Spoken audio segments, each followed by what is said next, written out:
From Wall Street to the White House, this is the Larry Kudlow Show. So we're going to talk some money and politics now. Liz Peek, Fox News contributor, syndicated columnist. Steve Moore, Committee to Unleash Prosperity Hotline, WABC radio host of More Money, playing right after this show on many of these same radio stations. Liz Peek, you ever met Hugo Chavez, Nicolas Maduro, or Richard Nixon? Maybe you met Richard Nixon. They all had one thing in common, price controls. And they had a second thing in common. It was a disaster. I'm just thinking, I know you get around, Liz. I just thought you'd share this with us.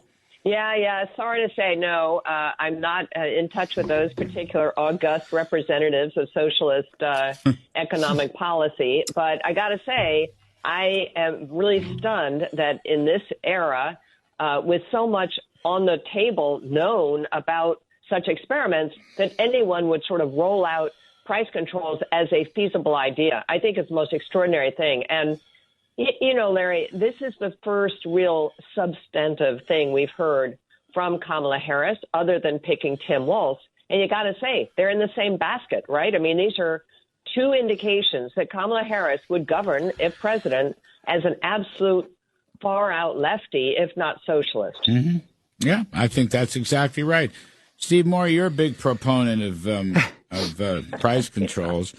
And by the way, besides price controls, which are doomed to fail, and I don't even know what price gouging means. I mean, I don't understand any of this nonsense. Wait, Larry, hold on a second. It's price gauging, not price gouging. I know. Yeah, well, there you go. She had an argument with her teleprompter. I get it. The price gauging. But also, don't forget, in this little package of goodies is $2 trillion of deficit spending, which puts her actually, she cast a tie-breaking vote for the American Relief Plan in 21. That was only 1.9. And then the tie-breaking vote for the misnamed Inflation Reduction Act in 2022. That was about $1 trillion, maybe $1 trillion plus. This is the biggest one yet, $2 trillion. Exactly what we need, Steve Moore? Well, what's that $2 trillion? I know that there's a huge amount of money they want to pour into the housing sector. Is that the main? No, well, the biggest one is a $3,600 child tax credit. Oh, and the credit, yeah. Exactly. And then there's another bonus. And yes, and then the housing money. More free money. And they're tax $1,000, isn't it, for the first newborn tax credit? How much did you say? $6,000. $6,000, exactly right. And with no work requirements. No work requirements. I know, right? Okay? So this is very important. They're paying people not to work. Very important, Steve Moore. So a couple of reactions to all this. By the way, I was teasing our good friend Arthur Laffer about price controls because he worked for Richard Nixon. Remember? He was there. In 1971. Absolutely. 71. And, you know, actually, it's so funny because I went back and read that declaration that I remember I was 11 years old and my parents and I were watching TV, back when they had 3 networks. And I remember they broke from that and Nixon was giving this speech and he was talking about how nobody was going to be able to raise their prices and nobody was going to be able to change their wage or salary. Mm-hmm. And I just thought, gee, this is pretty crazy stuff. And I was only 11 years old. And of course, that policy was a complete flop, as you know, Larry. And by the way, Laffer, just a little piece of history here. Laffer says there was Arthur Burns, who was the big supporter of that policy. No, I think it was John Connolly, Governor Connolly. Okay. Anyway. Yeah, I remember John Connolly. I didn't know whether he was Treasury Secretary or what was he? Yeah, he became Treasury Secretary. Yeah. Anyway, the reason I bring that up is, we tried it, Kamala, and it didn't work at all. What happened is, as soon as the 6 months were up, guess what? Every company, massively raised their prices, and we're right back where we were. I think that it's been a bad week for Kamala Harris. After a couple of good weeks, she has really, I think, that you guys nailed it. She has kind of exposed herself as an economic ignoramus. She doesn't understand anything about the economy because only someone who doesn't even understand the concept of supply and demand would endorse these ideas. Incidentally, my good friend E.J. Antoni had a good chart we put in the hotline that showed producer prices, Larry, are up exactly the same amount as consumer prices. So there is no price gouging. No, we ran that. Actually, price margins for grocers, 2%. 2%. Yeah. And I don't know how they stay in business, frankly, with the 2% margin. And profit margins for beef and poultry was 4.7. The economy overall, 8.5. Yeah. So they're way below the economy wide. Tech companies, Apple. They have nice profit margins. 35%. Yeah. How's that? Right. NVIDIA's 55%. So why isn't she going after, NVIDIA? The reason is this is just food. They're trying to go here, Liz. Okay. There's a misconception. What Kamala Harris is saying is prices rising cause inflation. I would suggest that inflation causes prices to rise. Now, you tell me, there's a right and a wrong here. You got to help me out on this. So it's interesting, I think, that even the Washington Post, which heaven knows is a fan of everything Democratic, says it has a headline, "The Times demands serious economic ideas, Harris supplies gimmicks." And they go on to talk about what is price gouging, who in the world's going to determine that. And, of course, someone tweeted this out and said, Jeff Bezos does own Whole Foods. Maybe he's not too excited about price controls on groceries. Wow, right? That's fascinating. Oh, I love that. Love that. But the reality is, and I mean, I actually, being a former Wall Street analyst, which is, to my credit or whatever, maybe not, I went back and looked at the gross margins on a whole bunch of companies, food producers, wholesale grocers, everybody. They have it. Yes, they went down when inflation hit because the cost of everything went up, and then they raised prices. But most of them aren't even back to where they were, because raising prices as much as they would have needed to on groceries, 28%, consumers begin to push back, and they have. So instead of letting the marketplace take care of this, which is happening now, even as we speak, the idea of coming in and putting the heavy hand of government in this is terrible. And by the way, on the real estate stuff, can we just have a moment of remembering what happened in 2007 and 8, which was one of the biggest financial collapses in our country's history, brought on by the government throwing lots of money into, guess what, real estate, right? So that how anyone could revisit that catastrophe and not understand that really hands off, folks. The real estate problem is there. By the way, last comment, Kamala Harris is stealing constantly from Donald Trump. In this speech that she made, she talks about cutting regulations, cutting red tape, allowing things to be built. Golly, where have we heard that before? Obviously, in California, the biggest backlog of would-be property development in the country and the biggest homelessness problem. What is the problem in California? Regulations that don't allow anyone to build anything. So maybe she should have started there. Maybe California should start to address this problem. I think it will get addressed eventually, but this is not going to happen at the federal level. By the way, Steve Moore, and also inside this whole package, you're looking at essentially universal guaranteed income. Yep. That's what all these tax credits are not tax cuts. Right. Tax credits are merely spending. They're payments. They're payments. They're payments through the tax code. They have nothing to do with lower marginal tax rates. They are welfare. But, she's moving the ball closer towards a universal guaranteed income, and you don't have to work to get it. Now, I can't think of anything worse, for the morale of the economy, but also for the lousy participation rates in the economy and for, low stagnant growth. That's what this is. There's no growth in this. There's not one scintilla of growth in this plan. No, it's anti-growth. In fact, she wants to raise rates on everybody and then give out candy to people with these credits. And you're right, no work requirements attached to these. We already have a record. We have about 4 million people that should be and could be working that aren't working, largely as a result of the vast expansion of the welfare state, which really began under Obama and then obviously increased when Biden came into office. On the housing thing, I just wanted to add something to what Liz was saying. Trump has a natural comeback on this, and he should just say, look, Kamala, when I was in office, the interest rates on a mortgage were 3 to 3.5%. Now the mortgage rate is 7%. So you've got to get inflation under control. You've got to get our spending under control. And I still think that the most important thing for Washington to do right now is just cut a lot of spending, hopefully at least $1 trillion. If you do that, interest rates will fall, inflation will fall, and you'll see, look, the average, I just looked up these numbers, Larry. The average mortgage payment on a median income house is now almost double what it was when Trump was in office. I don't doubt that, but she's spending $2 trillion. Yep. I wouldn't say that's cutting spending. Exactly. All right. I mean, right. It's interesting that gets lost in the, horror over a return to price controls or price gouging, but this shouldn't get lost. Very important.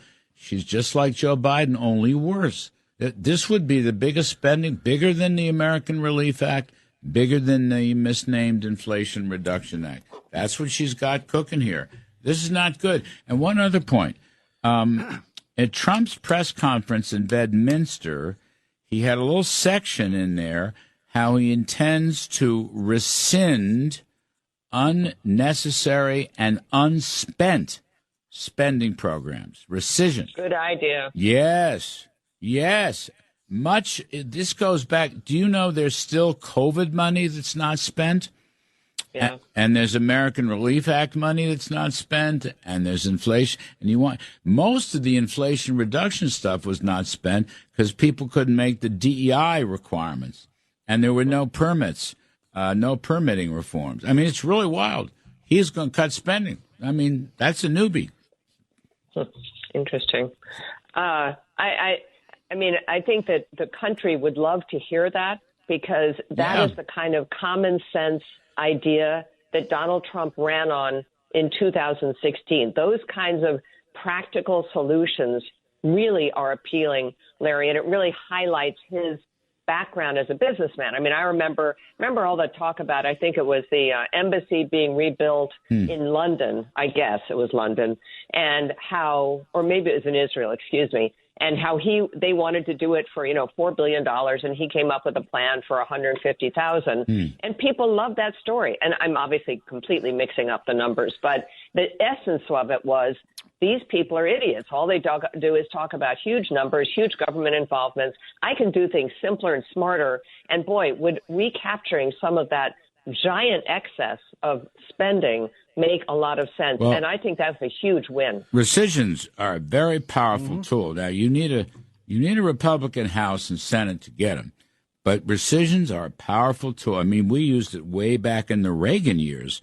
But one of the best things David Stockman ever did was to go after these rescissions and cut back enormously on the overspending of Jimmy Carter. And you can go for impoundment authority, but you might get into legal trouble. There's no legal trouble with rescissions, and there's probably $1 trillion that has been obligated but not spent.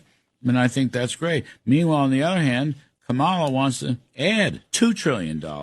So, you got a problem here. Prices rising causes inflation, or inflation causes prices to rise. That's the second problem. Identities, definitions are important. I don't think she gets it. Teleprompter didn't say that inflation causes prices to rise. She didn't, so she doesn't understand it. I got to stop. That's very serious business. I got to stop. All right, kids, you'll come right back, folks. Liz Peek, Steve Moore, I'm Kudlow. We'll be right back with Rescission Authority. Larry Kudlow. From Wall Street to the White House, this is the Larry Kudlow Show. We're talking to Liz Peek, Fox News contributor, and Steve Moore, WABC radio host of More Money, coming up after this show on many of these same stations. Liz Peek, you got your hotel reservation for Chicago next week? No, I think I'd have to take body armor to go to Chicago. Yep. I really kick myself for not going to the GOP convention. It was so upbeat, and it was such a wonderful time for the party, and a lot of really great speakers and everything. I honestly not sure I could do the Democrat convention. The whole essence of it is going to be, look at our shiny new toy, Kamala Harris, who, let's try it, has been in the White House for 3.5 years, has done absolutely nothing, has not received a single vote in order to make her the Democratic candidate. And the entire deception of the American people about the capability of Joe Biden and the attractiveness of Kamala Harris as a candidate, it really is bothersome to me, Larry. I just don't know there's ever been a time when major political figures have been so extraordinarily dishonest with the American people. It really rankles. The Ritz-Carlton has rooms left. It's got Lake Michigan view. I mean, it's really a fabulous place. Listen, Larry, the last time I had a friend stay at the Ritz-Carlton, this is absolute true story, they were advised when going shopping at Saks Fifth Avenue not to carry their parcels home for fear they would be robbed between there and the Ritz-Carlton. Once upon a time, I mean, we had a big Bear Stearns office in Chicago. I'd go out there 5 or 6 times a year, the Four Seasons, the Ritz-Carlton. You walk out of the hotel, Steve Moore, and that North Michigan shopping area used to be one of the finest in the entire country. I mean, it was so beautiful. It's the Miracle Mile, The Miracle Mile.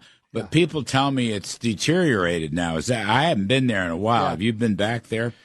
Yeah, well, I'm from Chicago, and I think Chicago is one of the greatest cities in the world. I think it's one of the 10 greatest cities, but it's been completely ruined by progressive policies.